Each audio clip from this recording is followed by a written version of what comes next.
Ba't natin tingnan ang balanse sa Sign bangko? this agreement and the asset transfer statement. Nandito ako para i-check ang balance ng account ko. Narito ako para i-check ang balance ng bangko ko.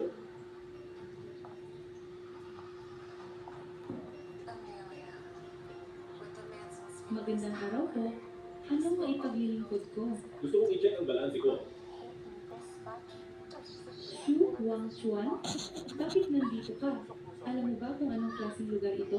Hoy, tingin mo ba talaga karapat-dapat ang mga katulad mo sa lugar na ito? Legal ako mamamayan.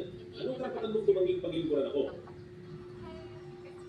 Sige nga, ano ba talagang kailangan mo? Gusto kong i-check ang balance ng bank card ko. Hi, I'm Summer Moran. Alam mo naman kung magkano lang ang barya na nasa bulsa mo, hindi ba? Siguro dahil nakipagbibeyo na si Shweli sa'yo, ay sadya ka lang ng gugulo ito. Pinili lang naman ni Shweli ang mas maswerteng lalaki.